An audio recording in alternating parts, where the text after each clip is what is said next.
سنتے کانوں اور دیکھتی آنکھوں کو بیا ٹون کڈز کی طرف سے السلام علیکم۔ کام چور گدھے، یہ تو نے کیا کر دیا؟ سارا نمک پانی میں گرا دیا۔ آج تو مزہ ہی آ گیا، میں اب ایسے ہی کروں گا، ہا ہا ہا ہا ہا ہا۔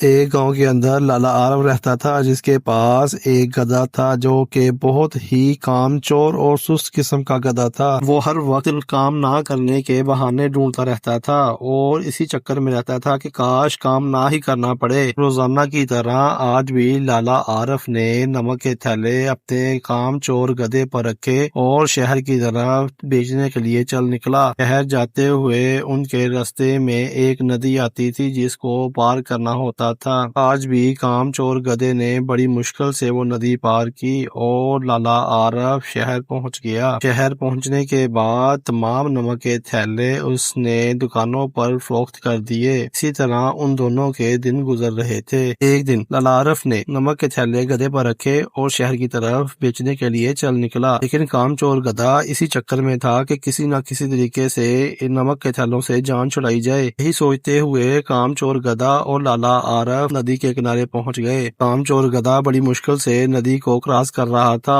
اور لالا عارف اس کے پیچھے پیچھے تھا، تو جیسے ہی وہ ندی میں گیا اس کا پاؤں پھسل گیا اور وہ ندی کے اندر گر گیا۔ جب کام چور گدھا اٹھنے کی کوشش کر رہا تھا تو بہت سارا نمک پانی میں گھل گیا، اس سے کام چور گدھے کا وزن بہت سارا ہلکا ہو گیا۔ کام چور گدھا آج بہت خوش تھا، لیکن لالا عارف آج بہت پریشان تھا کیونکہ آج بہت نقصان ہو گیا تھا، سارا نمک پانی میں گر گیا تھا۔ وہ کام چور گدھے، یہ تو نے کیا کر دیا؟ سارا نمک پانی میں گرا دیا۔ آج تو مزہ ہی آ گیا، سارا نمک پانی میں گر گیا اور وزن ہلکا ہو گیا۔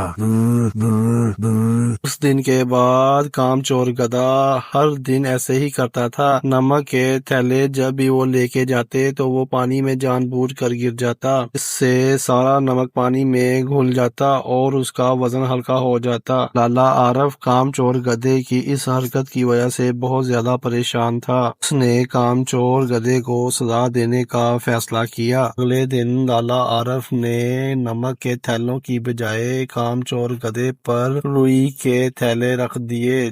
وہ شہر کی طرف جانے لگا تو کام چور گدھے نے یہی سمجھا کہ یہ بھی نمک کے تھیلے ہیں۔ وہ آرام سے ندی کے پاس پہنچا، مزے سے ندی میں داخل ہوا اور جان بوجھ کر گر گیا۔ جیسے ہی کام چور گدھا ندی میں گرا، پانی روئی میں داخل ہو گیا اور روئی کا وزن زیادہ ہونے لگا۔ کام چور گدھے نے اٹھنے کی بہت کوشش کی، لیکن وزن زیادہ سے زیادہ ہوتا گیا اور لالا عارف نے چھڑی کے ساتھ گدھے کو مارنا شروع کر دیا۔ پانی کے بھرنے کی وجہ سے روئی کا وزن بہت زیادہ ہو گیا اور لالا عارف گدھے کو سزا دینے کے لیے مارتا ہی گیا۔ بڑی مشکل سے آج کام چور گدھے نے اپنا سفر مکمل کیا اور توبہ کر لی کہ میں آج کے بعد کبھی بھی کام چوری نہیں کروں گا اور ایمانداری سے کام کروں گا۔ اس طرح کی مزید پیاری پیاری ویڈیوز دیکھنے کے لیے ہمارے channel B R toon kids کو لائک کریں، سبسکرائب کریں اور شیئر کریں۔ شکریہ۔